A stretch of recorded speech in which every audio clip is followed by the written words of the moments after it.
दोस्तों, नवरात्रि का महापर्व बहुत ही शुभ और मंगलकारी माना जाता है। नवरात्रि के पूरे 9 दिन गंगा जल की हर एक बूंद की तरह पवित्र माने जाते हैं। ये शुभ समय भक्तों के जीवन में खुशियों की सौगात लेकर आता है। दोस्तों, आपको बता दें 2024 में इस साल मां दुर्गा घोड़े पर सवार होकर पृथ्वी लोक में पधारेंगी। शास्त्रों में वर्णित है कि तथा मान्यताओं के अनुसार अगर चैत्र नवरात्रि पर यदि माता दुर्गा का आगमन उनके वाहन सिंह पर नहीं बल्कि इस साल नवरात्रि पर मां दुर्गा का आगमन घोड़े पर होगा। घोड़े को मां दुर्गा का शुभ वाहन नहीं माना जाता है। ये युद्ध और प्राकृतिक आपदाओं का संकेत देता है। सत्ता में परिवर्तन होता है। लेकिन इस दिन अभिजीत मुहूर्त के साथ सर्वार्थ सिद्धि और अमृत सिद्धि योग का अद्भुत संयोग भी है, जिससे इस बार के नवरात्रि बहुत शुभ मानी जा रही है। सुबह 7:35 के बाद पूरे दिन सर्वार्थ सिद्धि और अमृत सिद्धि योग रहेगा। शास्त्रों के अनुसार माना जाता है कि 9 दिनों के इन नवरात्रि के दिन मां दुर्गा के 9 रूपों की विधिवत पूजा करने से व्यक्ति को हर एक कष्टों से निजात मिल जाती है और जीवन में सुख, सौभाग्य और समृद्धि की प्राप्ति होती है। दोस्तों, इस बार नवरात्रि पूरे 9 दिनों तक मनाई जाएगी। ना एक भी दिन कम ना ज्यादा, पूरे 9 दिनों तक मनाई जाएगी। मां शेरोवाली की विशेष रूप से पूजा आराधना की जाएगी। चैत्र नवरात्रि का महापर्व भी इस बार साल 2024 में चैत्र नवरात्रि 9 अप्रैल दिन मंगलवार से शुरू होंगे। रामनवमी के दिन इनका समापन होगा। दोस्तों, पंचांग के अनुसार साल 2024 में चैत्र शुक्ल पक्ष की प्रतिपदा तिथि 8 अप्रैल की रात्रि 11:50 से शुरू होगी।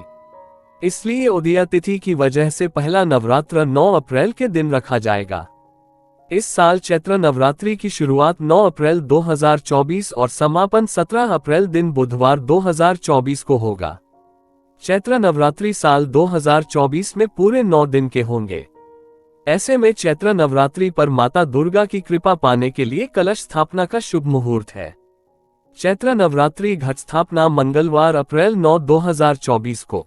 घट स्थापना मुहूर्त सुबह 6:02 से सुबह 10:16। घट स्थापना अभिजित मुहूर्त सुबह 11:57 से दोपहर 12:48 तक है। शुभ मुहूर्त में की गई पूजा बहुत ही शुभ मानी जाती है।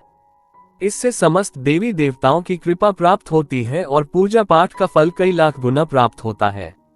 ऐसे में जो व्यक्ति नवरात्र आने से पहले घर से ये चीजें हटा देता है तो उसके घर में मां वैष्णो का होगा आगमन, माता लक्ष्मी का होगा वास, मां शेरोवाली आपकी झोली खुशियों से भर देंगी। इसीलिए नवरात्र आने से पहले घर से ये चीजें फौरन हटा दें। दोस्तों, आज हम कुछ ऐसी ही गलतियों के बारे में जानेंगे जो अगर आपके घर में भी होती है तो माता लक्ष्मी कभी नहीं करती। ऐसे घर में प्रवेश फिर चाहे आप कितनी ही पूजा पाठ कर लो, माता लक्ष्मी ऐसे घर में कभी नहीं आती। ऐसे घर से देवी देवता भी हमेशा दूर रहते हैं। नमस्कार दोस्तों, पूरी जानकारी को देखने के लिए इस वीडियो को अंत तक जरूर देखें। सच्ची श्रद्धा से कमेंट बॉक्स में लिखें जय माता दी। माता रानी के लिए एक लाइक तो बनता है। दोस्तों, सबसे पहले नवरात्रि के पहले ही मंदिर की अच्छी तरह से साफ सफाई कर ले। मंदिर के अंदर अगर पुरानी मालाएं हैं, टूटी फूटी मूर्तियां हैं, उसके साथ ही खाली माचिस के डिब्बे रखे हुए हैं तो उन्हें बाहर फेंक दे तथा टूटी मूर्ति को किसी नदी में प्रवाहित कर दे। घर में छोटे बच्चों को नवरात्रि का व्रत नहीं रखना चाहिए। इससे उनकी जान को खतरा हो सकता है, क्योंकि इस व्रत में शरीर को अधिक शक्ति की जरूरत होती है। माता शेरोवाली की तस्वीर अगर कांच के फ्रेम की है और वो कांच हल्की सी भी अगर टूटी हुई हो तो ऐसी कांच को बदल वाले या ऐसी तस्वीर को जल में विसर्जित कर दें। टूटी मूर्ति की पूजा करने से, टूटी तस्वीर की पूजा करने से आपकी श्रद्धा, भक्ति, व्रत आदि सब टूट जाता है। आपका व्रत खंडित हो जाता है। दोस्तों, नवरात्रि के 9 दिन बहुत ही पवित्र होते हैं। नवरात्रि के इन 9 दिनों में आचार, विचार और घर को साफ सुथरा और पवित्र रखना अति आवश्यक है। इसीलिए नवरात्रि के 9 दिनों में ब्रह्मचर्य का पालन किया जाता है और तामसिक भोजन ग्रहण नहीं किया जाता। नवरात्रि के 9 दिनों में माता रानी के भक्तों को प्याज, लहसुन, मांस, मदिरा और अंडे से दूर रहना चाहिए। अधिकतर भक्त इन नियमों का पालन भी करते हैं, लेकिन वो एक गलती कर बैठते हैं। वो नवरात्रि के 9 दिनों में अपने घर इन चीजों को रख लेते हैं। ऐसा भूलकर भी नहीं करना चाहिए। भागवत पुराण के अनुसार नवरात्रि के 9 दिनों तक माता रानी अपने भक्तों के घर में वास करती है। अगर आप भी चाहते हैं कि माता रानी आपके घर में वास करें तो आप अपने घर के वातावरण को पवित्र रखें और नवरात्रि शुरू होने से पहले ही अपने घर से प्याज, लहसुन, मीट, अंडा और मदिरा को बाहर निकाल दें। अपने घर को साफ रखें। इन वस्तुओं को घर से बाहर निकालने के बाद अपने घर में गंगाजल का छिड़काव अवश्य करें। भगवद गीता में भगवान कृष्ण कहते हैं, बगैर गंगा जल छिड़काव कोई भी मंगल कार्य सफल नहीं माना जाता। गंगा जल का छिड़काव स्वयं भगवद गीता में श्री कृष्ण ने बताया था। अगर आपके घर में गंगाजल न हो तो मार्केट से गौमूत्र ला सकते हैं और गौमूत्र लाकर आप गौमूत्र का अपने घर में छिड़काव करें। बस थोड़ा सा पानी में डाल लें। इससे आपके घर का वातावरण पवित्र हो जाएगा। घर में मौजूद नकारात्मक ऊर्जा भी नष्ट हो जाएगी और जिस घर में वातावरण पवित्र होता है और नकारात्मक ऊर्जा नहीं होती, वहां माता रानी का वास सदैव होता है। नवरात्रि के पहले आप अपने पूरे घर की अच्छी तरह से साफ सफाई कर ले। घर में जो भी फालतू सामान है, फटे पुराने कपड़े, उन्हें बाहर निकाल दें। घर में बेकार पड़ा सामान नकारात्मक ऊर्जा लाता है, इसीलिए गंदगी बिल्कुल भी ना करें। धूप दीप जलाकर वातावरण को स्वच्छ रखें। दोस्तों, माता के आगमन के लिए घर का दरवाजा जरूर सजाना चाहिए। इससे माता आकर्षित होती है और घर के द्वार में प्रवेश करती है। माँ के आगमन के लिए द्वार को फूलों से सजाना चाहिए। दोस्तों, कई लोग ऐसे हैं जो माता रानी की चौकी कागज बिछाकर बनाते हैं, जो कि बिल्कुल गलत माना गया है। माता की चौकी के लिए आप नीचे लाल कपड़ा ही बिछाए। काला कपड़ा और सफेद कपड़ा भूलकर भी नहीं बिछाना चाहिए। ध्यान रखें, कपड़ा फटा भी नहीं होना चाहिए। दोस्तों, अगर आपके घर में देवी देवताओं की खंडित मूर्तियां या फटा हुआ चित्र अगर हो तो उसे किसी पवित्र नदी में विसर्जित कर दी, क्योंकि ऐसी मूर्तियां और चित्र दुर्भाग्य लाती है। देवी देवताओं की खंडित मूर्ति की पूजन ना करें और ना ही उन्हें घर में रखें, क्योंकि उन्हें घर में रखना बुरा माना जाता है। दोस्तों, वहीं अधिकतर लोग अपनी छत पर या अपने घर के मुख्य दरवाजे के आसपास कबाड़ इकट्ठा कर देते हैं। ऐसा करना अशुभ माना जाता है। अगर आपने भी अपने घर में घर के मुख्य दरवाजे पर या छत पर या फिर खासकर घर के उत्तर दिशा में कबाड़ इकट्ठा कर दिया है, तो नवरात्रि शुरू होने से पहले उस कबाड़ को घर से बाहर निकाल दें। दोस्तों, यदि आपके घर कोई भी बंद घड़ी है तो नवरात्रि शुरू होने से पहले उसे अपने घर से हटा दें और नई घड़ी ले आए या उसकी मरम्मत करवा लें। गली को प्रगति का प्रतीक माना जाता है। बंद घड़ी समय से पीछे चलने वाली हमारी प्रगति में बाधा डालती है। इसीलिए नवरात्रि शुरू होने से पहले ही आप बंद घड़ी को घर से बाहर निकाल दें। दोस्तों, अगर आपके घर के मंदिर में किसी भी तरह का कोई फालतू सामान रखा है, जैसे कि सड़े गले फूल, अगरबत्ती, धूपबत्ती के डिब्बे या माचिस आदि के डिब्बे या कोई भी खाली पैकेट मंदिर में ना रखें, या फिर कोई फटी पुरानी धार्मिक पुस्तक या भगवान की कोई भी पुराने कपड़े जो फट गए या मुकुट माला जो खराब हो गई है, तो उन्हें आप जितना जल्दी हो सके अपने मंदिर से हटा दें। नवरात्रि से पहले आप अपने मंदिर की और मंदिर के आसपास की साफ सफाई अवश्य ही करें, तभी माता रानी की चौकी स्थापित करें। इसके साथ ही आप अपने धन रखने के स्थान की सफाई भी अवश्य करें, क्योंकि नवरात्रि के दौरान माता लक्ष्मी भी गृह प्रवेश करती है। धन रखने के स्थान पर किसी भी तरह का कोई भी फालतू सामान, टूटा हुआ सामान ना रखें। धन रखने के स्थान को मंदिर की तरह ही साफ रखें। नवरात्रि के दौरान माता रानी की पूजा में कौड़ियों को शामिल करें। माता रानी के साथ साथ रोजाना कौड़ी का भी पूजन करें। इसके बाद आप कौड़ी को धन रखने के स्थान पर रख दें। ऐसा करने से बरकत हमेशा होती है। अगर आपके पास पुराने जूते चप्पल इकट्ठे हो गए हैं तो नवरात्रि से पहले उन्हें घर से बाहर निकाल दें। पुराने जूते चप्पल की अशुभता के कारण ही घर में नकारात्मक ऊर्जा आती है और घर में अशांति और कलह का माहौल रहता है। नवरात्रि आने से पहले घर से ज्यादा निकालना ना भूलें। अगर जिस घर में जाला होता है उस घर में माता रानी का भी वास नहीं करती। साथ ही साथ टूटे फूटे बर्तन अगर घर में पड़े हैं या टूटा हुआ आईना भी अगर घर में हो तो उसे भी निकाल दें। घर में टूटे फूटे ईंट पत्थर भी नहीं रखना चाहिए, इससे माता लक्ष्मी नाराज हो जाती है। अब हम जानते हैं नवरात्रों के दौरान क्या नहीं खाना चाहिए और क्या नहीं पीना चाहिए और कौन सा फल खाने से व्रत संपूर्ण और सफल हो जाता है। दोस्तों, हमारे चैनल को सब्सक्राइब जरूर करें और इस बेल आइकन को दबाना ना भूलें। तो आइए शुरू करते हैं दोस्तों। नवरात्रि के दिन सेब जरूर खाना चाहिए। शास्त्रों में बताया जाता है कि भगवान के भोग में सेब आदि जरूर अर्पित किया जाता है। अगर आपका व्रत है तो आपको सेब जरूर खाना चाहिए। केला, पपीता, तरबूज और मीठे अंगूर जरूर खाना चाहिए। इन फलों से व्रतधारी को शक्ति मिलती है और व्रत संपूर्ण हो जाता है। शास्त्रों में बताया जाता है कि नवरात्रों के दिनों में सीताफल जरूर खाना चाहिए। सीताफल खाने से 10 ऐसी बीमारियां हैं जो खत्म हो जाती है। माना जाता है कि नवरात्रों के दिनों में सीताफल का घर में प्रवेश होना बड़ा ही शुभ माना गया है। सीताफल खाने से नवरात्रि का व्रत सफल हो जाता है क्योंकि इसमें माता सीता का आशीर्वाद मिला हुआ होता है। नवरात्रि के दौरान इसे जो भी खाता है उसे दुखों का सामना नहीं करना पड़ता। सीताफल आपको जरूर खाना चाहिए। दोस्तों, नवरात्रों में व्रतधारी को डब्बाबंद लस्सी, डिब्बाबंद जूस नहीं पीना चाहिए। उसमें कई केमिकल मिले होते हैं जिसके कारण आपका व्रत टूट सकता है। जब भी आप फलों का जूस पिए तो याद रखें उसमें नमक न डालें, नहीं तो व्रत टूट जाएगा। साथ ही साथ जूस में बर्फ भी नहीं डालना चाहिए। फलों का सादा जूस पीने से व्रत सफल होता है।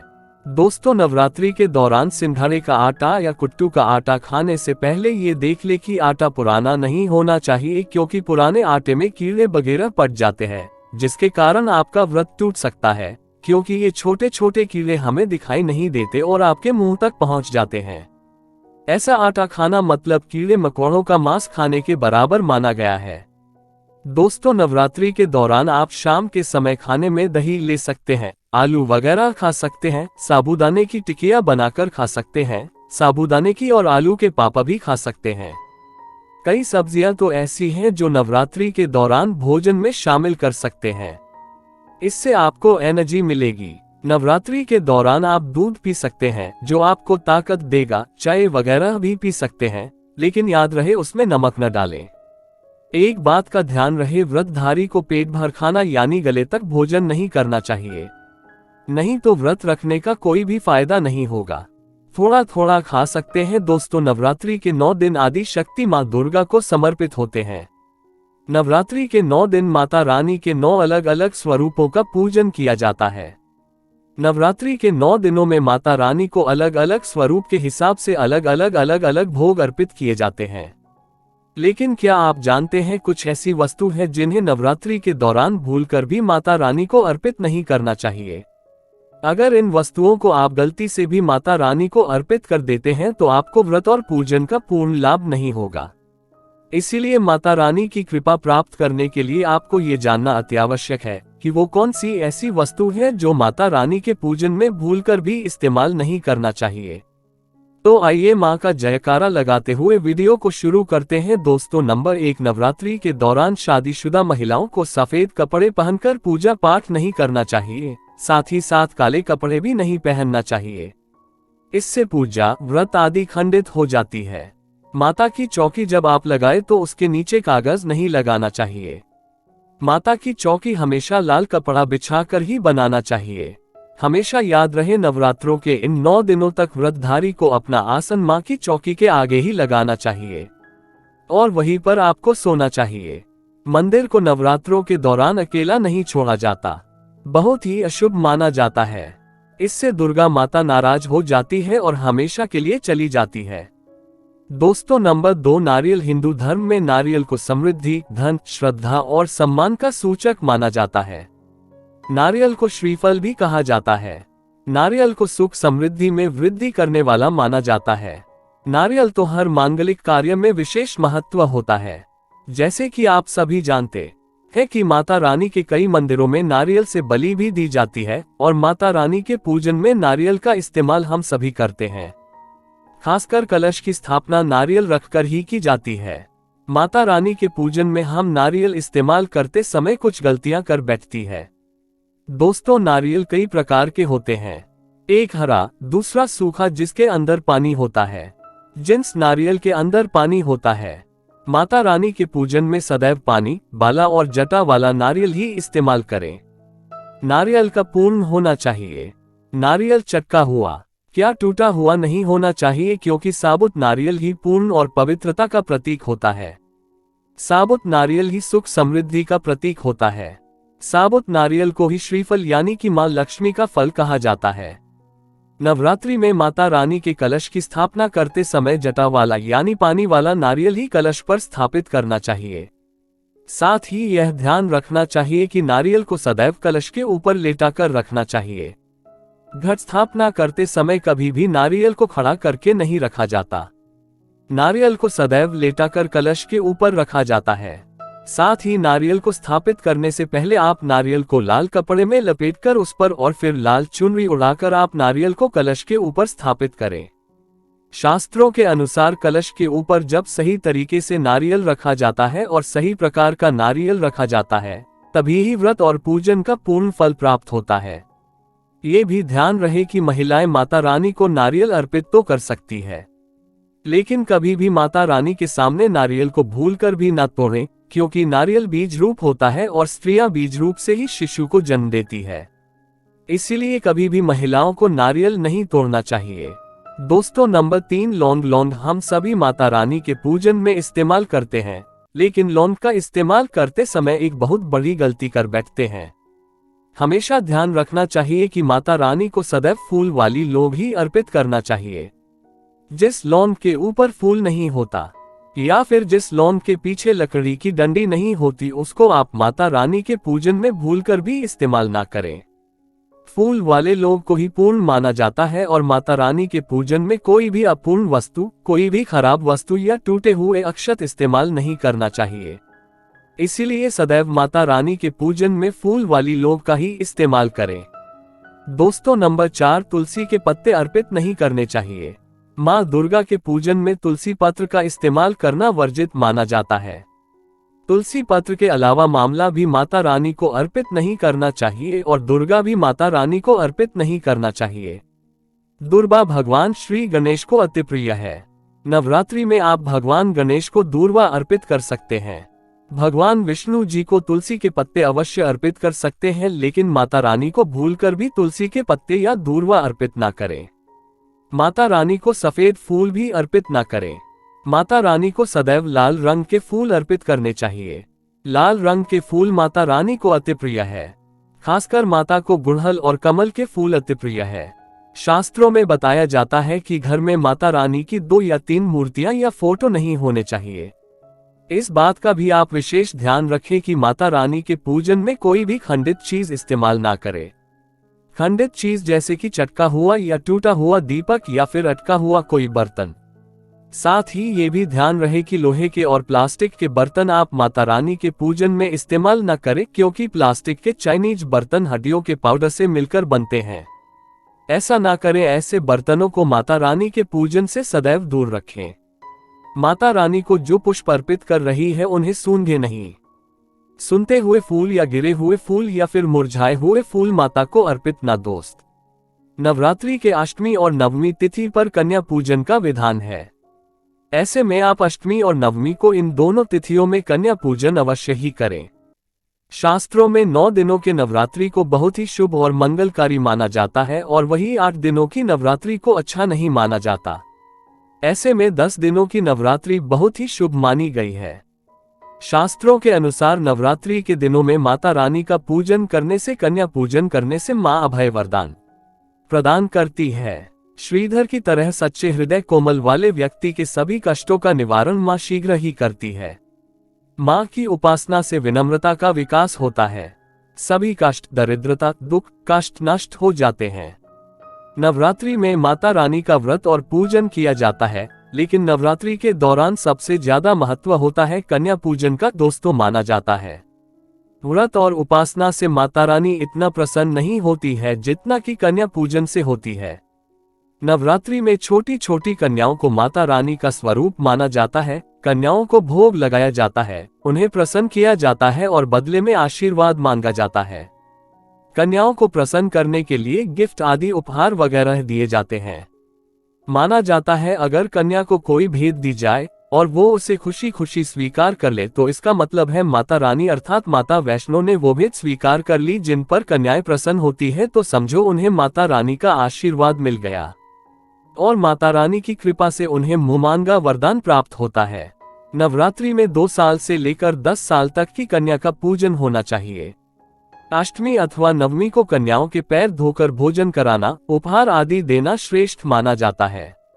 दोस्तों, कैसे करें कन्याओं का स्वागत? कन्या जब आपके घर आए तब सभी के पैरों को दूध और पानी से उनके पैरों को धुलाना चाहिए।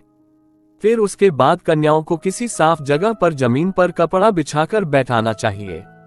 उनके माथे पर अक्षत, फूल और कुमकुम लगाना चाहिए। फिर उसके बाद भोजन ग्रहण करवाना चाहिए।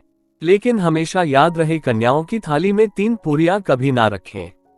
इसे शुभ नहीं माना जाता। 3 पूरियां तथा 3 रोटियां मरने वाले व्यक्ति के लिए निकाली जाती है और जेल में कैदियों के लिए दी जाती है। ऐसे में कन्याओं को उनकी थाली में 3 पूरी कभी ना दे, लेकिन 1-2 करके पूरियां दे सकती है। इससे 3 संख्या बढ़ जाती है। दोस्तों, कन्याओं को खाना खिलाने के बाद अंत में कन्याओं के सर पर लाल चुन्नी उड़ाना चाहिए और भोजन में आपको खीर, पूरी, हलवा, चना तथा आलू की सब्जी, छोले वगैरह की सब्जी खिलाना चाहिए। पनीर आदि भी खिलाया जा सकता है, लेकिन भूल से भी लहसुन और प्याज का इस्तेमाल कभी ना करें, अन्यथा अनर्थ हो जाएगा। अक्सर कई लोग कन्याओं को कुरकुरे का पैकेट, चिप्स वगैरह का पैकेट खिलाते हैं, जो कि घोर अनर्थ माना जाता है, क्योंकि इसमें लहसुन, प्याज का इस्तेमाल होता है, जिसके कारण आपका व्रत खंडित हो सकता है। माँ दुर्गा क्रोधित हो सकती है। जहां आपने 9 दिनों तक लहसुन प्याज का परहेज किया, लेकिन आपकी एक गलती पूरे व्रत को खंडित कर सकती है। कन्या को डब्बाबंद कोई भी ऐसी चीजें ना खिलाएं जिसमें लहसुन प्याज होता है। कई चीजें तो ऐसी होती हैं मार्केट में जिसके अंदर लहसुन प्याज का इस्तेमाल होता है। ऐसा आप कभी मत करना। दोस्तों, कई लोग कन्या पूजन में खाना घर पर नहीं बनाते और मार्केट से रेडीमेड लाकर ही खिलाते हैं तथा दही जलेबी खिलाते हैं, जो कि शुभ नहीं माना जाता। भले ही आप दही जलेबी खिला सकते हैं, परंतु माता को घर का बना हुआ शुद्ध भोजन ही अति प्रिय है। खासकर नवरात्रों के दौरान घर में पक्का खाना अवश्य बनाना चाहिए। माता रानी बहुत प्रसन्न होती है। घर का बना पक्का खाना ही कन्याओं को खिलाना चाहिए। हमेशा याद रखें, कन्याओं को प्लास्टिक के बने दोने में खाना नहीं खिलाना चाहिए। ऐसे बर्तन पूजा पाठ के लिए शुद्ध नहीं, अशुभ होते हैं। कन्याओं को हमेशा स्टील के बर्तन या पत्तों से बने बर्तनों में ही भोजन कराना चाहिए। बहुत ही शुभ माना गया है। दोस्तों, भोजन कराने के बाद कन्याओं की थाली में एक लौंग जरूर रखना चाहिए, क्योंकि लौंग देवी शक्ति तथा दुर्गा माँ को बहुत प्रिय है। लौंग माता शक्ति का प्रतीक होती है। लौंग में नवदुर्गा का वास होता है। इन 9 दिनों में माता रानी को लौंग का भोग ही लगाया जाता है। इसीलिए कन्याओं को थाली में चुपचाप एक लौंग जरूर रख दें। आपका भाग्य चमक जाएगा। माता लक्ष्मी आपके जीवन में धन की कोई भी कमी नहीं होने देगी। आपको बता दें, कन्या को उपहार में क्या दें। कन्याओं को खुश करने के लिए उनकी थाली में दक्षिणा डालें, ताकि आपके घर में संपन्नता बनी रहे तथा धन की कोई भी कमी ना हो। कन्याओं को कोई सुंदर गिफ्ट दे सकते हैं। शास्त्रों में बताया जाता है कि कन्या जितना खुश होती है, माता रानी उतना ही जल्द फल की प्राप्ति प्रदान करती है। ऐसे में आप कन्याओं को चॉकलेट बॉक्स दे सकते हैं तथा खूबसूरत कपड़े दे सकते हैं। याद रहे, काले कपड़े ना दे और स्टील के बर्तन भी गिफ्ट के तौर पर दे सकते हैं। याद रहेगी, कन्याओं को लोहे का कोई भी सामान नहीं देना चाहिए। दोस्तों, जब कन्या अपने घर के लिए प्रस्थान करे तो उनके चरण जरूर छू लें और अपने मन में अपनी प्रार्थना को पूरा करें। सच्चे दिल से मांगी हुई मुराद माता रानी अवश्य ही पूरी करती है। दोस्तों, आप में से कौन कौन चाहता है माता रानी को अपने घर पर बुलाना, तो सच्चे दिल से कमेंट बॉक्स में लिखें। माँ हमारे घर जरूर पधारे। माता रानी के लिए एक लायक तो बनता है। जय माता दी।